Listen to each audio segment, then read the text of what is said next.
everybody, welcome back to another Thursday Night Chi Alpha. Now, for those of you who are watching this video, maybe you weren't able to join us in person, as this being the first time all year that we were able to meet in person for Chi Alpha.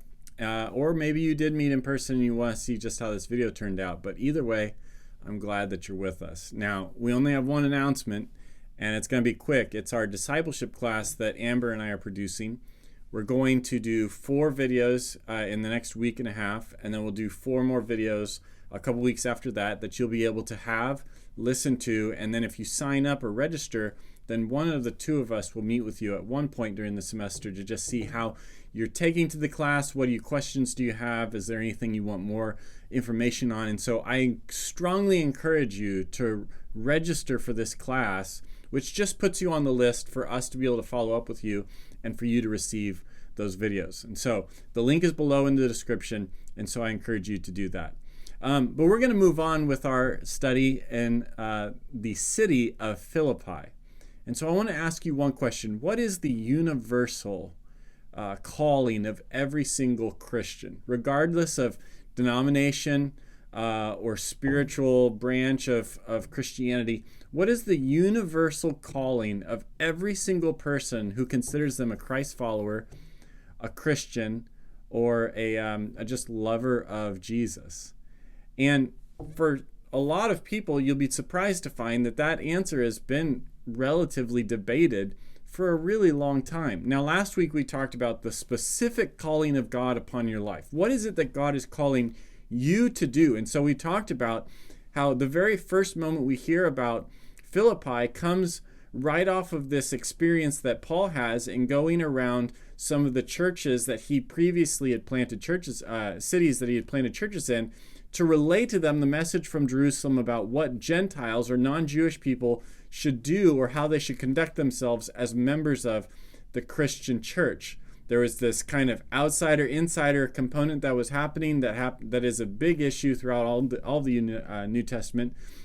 And so the Jerusalem church basically said, listen, we want you to live in the freedom of knowing Jesus, and we just want you to stay away from sexual immorality, stay away from idolatry, pursue Jesus. And they put this letter together that Paul and Silas were then carrying around to previous churches that Paul had planted along with Barnabas to relay this message to them. And along the way, as we talked about last week, there was this moment where all of a sudden door after door after door was closed. And then they went to a city called Troas, which was on the east side of the Aegean Sea. And Paul had a vision of a man from Macedonia calling them to go across the sea and bring the gospel to them there. And that's where we left off. And the whole idea was, how do you discover what your calling is? How do you discover what your specific calling from God in your life is? And how do you figure that out? And a big part of what I wanted to try to convey was that you need to have a very clear idea of who Jesus is and what he wants out of your life, but you also have to be a part of a community, because it's in community that we're allowed to discern exactly what God wants us to do with our life. That is the specific calling. But I want you to take a moment, whether you're with other people or watching by yourself, and think about this question. What is the universal calling of Christians, regardless of denomination or Christian affiliation that you might have? Now think about that for a moment.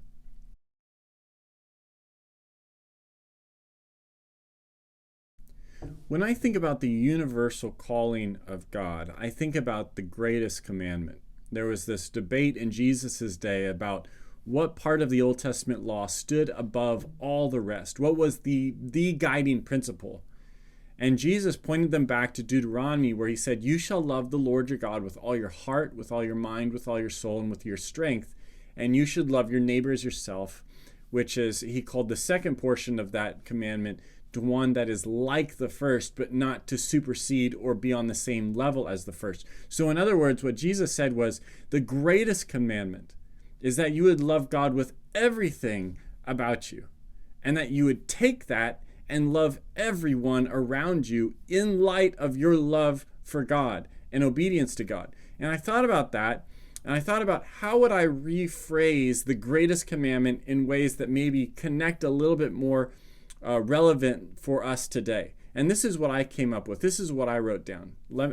I'm interested in what you have to say. So if you want to give me your feedback, by all means, send me an email and we can talk about it. But this is what I wrote down.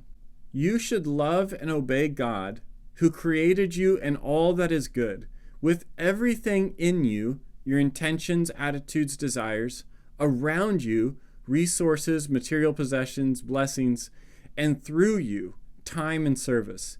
And this central connection with God must impact your relationships. That's what I came up with. Now, if you look at the Westminster Catechism, it says, what is the chief end of man? And they say the chief end of man is to glorify God and enjoy him forever. I love that too. But what I'm trying to get at is the universal principle that we all fall under has something to do with this idea of knowing and obeying Jesus with everything about us, our time, our money, our thoughts, our intentions, our beliefs, and then to reflect that relationship in the way we go about all other relationships in our life. That's the universal thing that we have in common with Paul. Many of us are not going to be missionaries like Paul was to the kinds of places that he had to go, but all of us can relate to the very general call that Paul lived out, which was to take his relationship with Jesus, to extend it to everyone around him. And we're going to see an example of that as he walks into Philippi for the first time and meets a very unique and important woman. And so I want to get straight to that story. So let me read for you Acts 16, starting in verse 11. This is what it says. So setting sail from Troas, we, which is Paul, Silas, Luke, and Timothy, made a direct voyage to Samothrace, and then following day to Neapolis, and from there to Philippi, which is the leading city of the district of Macedonia and a Roman colony. We remained in this city for some days, and on the Sabbath we went outside the gate to the riverside, where we supposed there was a place of worship or prayer. We sat down and spoke to the women who had come together. One of them who heard us was a woman named Lydia, from the city of Thyatira, a seller of purple goods who was a worshiper of God. The Lord opened her heart to pay attention to what was said by Paul. And after she was baptized, and her house as well, she urged us, saying, If you have judged me to be faithful to the Lord, come to my house and stay. And she prevailed upon us. Now, I love this story because for so many different reasons. Let me give you a couple observations that I immediately see. Number one is that Paul was extremely strategic in the way that he went about his mission. He went straight to the leading city of the area.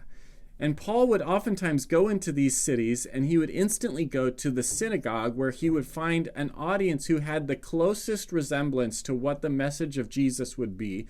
They would have the greatest idea of the kinds of things that he was saying and then see how they respond. And then he would go to the Gentiles or the people that it would be really brand new information to in many ways.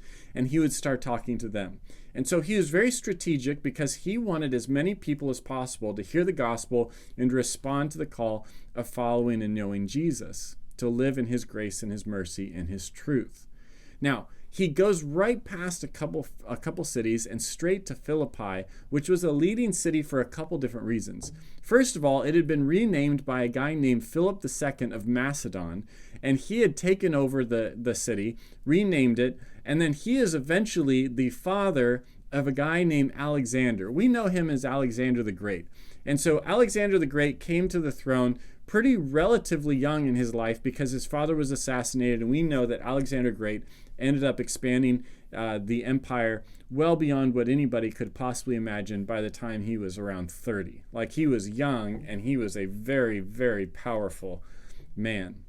So it has this Greek heritage that is really rich and really powerful. But it's also got a lot of clout in the Roman history of its day.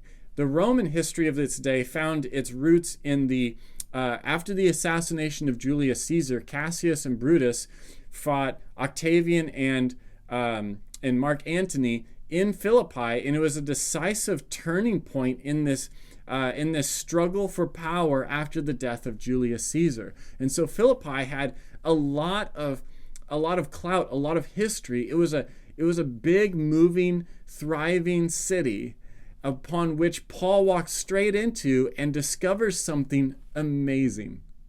There's no synagogue.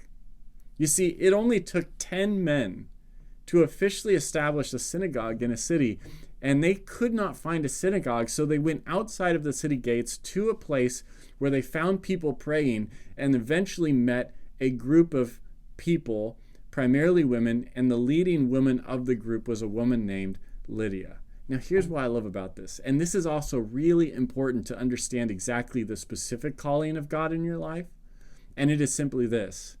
When Paul saw the vision to go into Macedonia, he didn't see Lydia. He saw a man. In other words, he saw a generic person. It never gives an identity of who this was. The point is that Paul was given just enough of a vision to know that he needed to take the jump. He needed to cross the sea. He needed to go into uncharted territory. Again, they were just taking a letter to these former established churches. They weren't looking for new adventures. They weren't looking for new pioneering. But all of a sudden, God puts it right in their lap, and they go across and they walk straight into Philippi, the leading city, where there is no synagogue, and they have to try to figure out, how are we going to establish a church in this city that has no synagogue? They have known nothing, very little about Jesus. It seems to be a real powerful commercial enterprise in this city. One that we will see later ends up getting them in trouble because of things that happen there. It's a fascinating story, the people that Paul finds in Philippi. He finds a girl who's been demon-possessed and used by some slave masters. He finds a jailer who eventually gives his life to Jesus, but it all starts with Lydia. Lydia is one of the most fascinating people in the early church. She is the first convert that we are aware of the Gentile world in all of the New Testament. A woman from Thyatira who was affluent because she was from a place where they used this root to produce purple dye, and purple dye was very expensive and of course the color of royalty, and so she had made a name for herself. So she's not even an insider to Philippi. She's from another city, and yet she has a residence in Philippi, and she is down at the river because she is a worshiper of God. She has interest in who the God of the universe is, and Paul finds her and tells her the gospel. Paul's first convert and one of his principal partners in the gospel in Philippi is an affluent woman on the edge of society. I mean, think about that. Think about how awesome that is. Jesus gave him a picture, just enough information to get him moving. And when he got there, he started to figure it out. So he meets this woman, Lydia, and the people that are with her. She responds to the gospel. Lydia and all of her household become believers. They invite Paul into her house, and now all of a sudden he has a base of operations. Lydia is a woman who is affluent, ambitious. She is obviously, as a woman in that society, she just didn't have a lot of social standing per se, but she was an interested person into the things of God. She found time for it. She found people who would go and investigate God and pray to God with her, and she was on the outskirts of a town that did not welcome any kind of synagogue in that particular place, and Paul found her, which tells me one thing.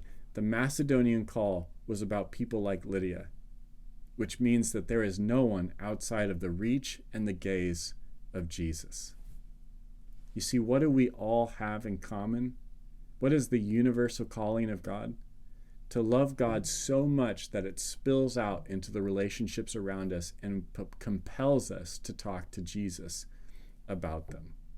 It means that Jesus is so integrated into our life that when Paul gets there, he just naturally sees people that need to see Jesus or need to know Jesus everywhere he looks. He doesn't walk in there and say, well, obviously Philippi is not going to work. They don't have a synagogue here. He says they don't have a synagogue here, but I guarantee you there are people. Jesus wouldn't have called us if there weren't people in this place that need to hear about Jesus for one reason or another. And he searches and searches. And after a while, it does not take long before he eventually finds someone who is eager to hear what Paul has to say.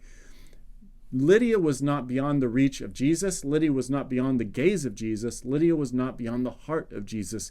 And neither are the thousands of students at SLU that you go to school with right now. The question is not whether or not there are Lydias at St. Louis University. The question is whether or not you have the eyes to see them, to notice them, to recognize them if they sat right down next to you in a class or in your hall, or someone that you've known for a couple years and just never talked to him about Jesus before. You see, some of you, your faith is hindered not because you don't have the disciplines to know Jesus, but because you don't have the interest in talking to other people about Jesus. You see, when you make Jesus incorporated into your life, into the people you talk to, how you talk to them, the subject matter of what you talk about, when Jesus becomes ingrained into the way that you talk and you think and the way that you express your relationships with one another, he begins to have a firmer, more clear depiction of his life and his heart in your life. In other words, you know what Jesus is doing at St. Louis University? He's paying attention to the spiritual condition of everyone around you, including you. And he's wanting to have that conversation with them. And so my calling is very simple. It's a calling we all have, no matter where we are, but let's just incorporate it to St. Louis University. Go find Lydia. Make that your goal for the next couple of weeks or months or semester. Make that your plug into the generalized calling of every single one of us to love God with everything within us, and then make it spill out into the relationships around us. Go find Lydia. She's out there. She's everywhere on campus. You know who Lydia is? Lydia is a person at St. Louis University who's just interested in the things of God. When I first came here, let me tell you of a couple places where I found people in order to start Chi Alpha on this campus. I found a guy named Kyle who was sitting behind a help desk on campus. We began to talk. I started to invite him into a small group so we could have more conversations about who Jesus was and what faith looks like, and Kyle eventually got involved. I found a guy named Christian. Interestingly enough, Christian of all names, I found him behind a booth, like an information table. I found him on the swim club, and I used to talk to him about faith. And he came from a background where he knew who God was because he became a Christian in high school, but he had never really got involved in a Christian community on campus. And I started to meet with him one-on-one and get to know him. I found numerous other people in all kinds of different ways. You know, I met them just kind of randomly. So I met a guy named Andy who showed up to one of our meetings one time because of word of mouth. You can find Lydias, if we can use that term generically now, you can find them everywhere. They're literally everywhere. People who have a genuine interest in God, but might not, unlike Lydia, might not take the initiative to try to do something about it. They're looking for somebody to take the initiative to them. They just don't really recognize that that's what they're looking for. You know, Lydia on this campus could be someone who's going through something really difficult. You know, I've had multiple conversations and walked with students through college whose parents were being divorced. And we would talk about you know, what Jesus thinks about this and how Jesus can heal things and how Jesus can restore and redeem. And we would pray about those things together and we would walk together, and it was really hard. And I would love to say that at the end of that road, we just saw all of their issues and all their family struggles just all come together and everything was joyous, but that didn't always happen. That didn't always happen. But sometimes what people need is for you to bring Jesus into their most trying situations, because it's not maybe what they're turning to, or maybe they're just having doubts along the way as to whether or not life is good and they just need a friend. You know, Lydia is an international student on this campus. You know, we had a student who made friends with his RA. His RA was a guy named Ray from China. He came to this to this country. I talk about Ray all the time because it's just such a great story. He was an atheist, didn't have any interest in God. He was only here for a couple years, and yet he befriended someone on his floor who began to talk to him about Jesus. And then Ray became a Christian and went home and started discipling other people in China. You know, Lydia could be someone who has really got a lot of personal hardships. I had this long-standing relationship with a girl named Danielle. She was a student years and years ago. Man, she had such a heart for God, and yet had so many personal demons to try to get past that she would take one step forward and 2 steps back, and then maybe we'd get 2 steps forward. She'd only take 1 step back, and it was just constantly, I want to serve God, but I just keep on tripping up, and I want to serve God. And we were just faithful and consistent in her life year after year after year. You know where she is today? She is serving Jesus in the hospitals of New York City as a PA, a physician's assistant, during a pandemic. You know what she talks about? She talks about the patients that she has, that she prays for, talks to them about Jesus, loves them. She reassures them that even though they might have COVID and they were living in a hospital bed back in April or May, whenever it was really at its peak in New York, she would say, "You're not alone." And you know what? It was really hard. She shares those experiences of how hard that was, but she made it through and continues to make it through because she has a trust and devotion to Jesus, and she makes that something that fuels her, and she shares it to the people around her. I guarantee you, she said that she prayed for a person one time and that was then discharged 2 days later. They had gotten better. Now, I tell you these stories to just let you know that Lydias are everywhere. And our general calling in this world is to love God with everything in us, and then to take that and make it an integral part of who we are to the world around us. You and I, the good news is that all those students I just mentioned, they all became eventual friends. Sometimes whenever God leads you to a person and you start talking to them about Jesus, you start sharing them the good news. Now, the gospel literally means good news. And I guarantee you this, when good news happens, you share it. You talk about it when it's really good. And some of you might need to remind yourself that this is really good news. What Jesus stands for, who he is in our lives, is really good news. And maybe someone hasn't heard of it. Maybe they have, but it's still good news worth sharing.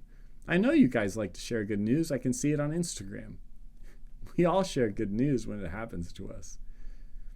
But if you grew up in a family who knew Jesus, who knows Jesus, that means that someone in your past was a Lydia that someone shared the gospel to. Someone shared the gospel to someone in your family at some point. Now, that might have been generations ago. That might have been just your parents.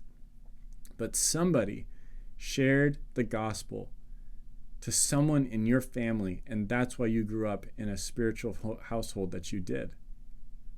And sometimes it's easy for us to write off people for one reason or another, as I did with some of my friends from high school. But I guarantee you that when you are raised in a family that knows Jesus and loves Jesus, it's because someone didn't just write off someone in your family, but they reached out to them with the love and truth and grace of Jesus. And some of you don't have a family. You weren't raised in a Christian home. And some of you are Lydia. Some of you watching and listening to this might just be Lydia. You're someone who has an interest in God. You've been in religious contexts multiple times, regularly throughout your life. You just don't really know Jesus yet. You've never really surrendered your life. You've never really given everything in you, your future, your past, your talents, your time, your resources, everything in you. You've not given it to Jesus. You haven't accepted the good news that King Jesus has come into this world to redeem you and restore you and to lead you into eternal life. And you are Lydia, and you have a huge part to play in the kingdom of God, because Lydia, as simple as her story might be, was on the heart of God enough to send one of the first apostles of the Christian church across the sea in order to reach her. And you know what? God would do the same for you. Go find Lydia. She's out there, everywhere. No matter who you are, no matter how you're hearing this message, I encourage you, walk with Jesus and go find Lydia. All right. I love you guys, and I hope you're doing well.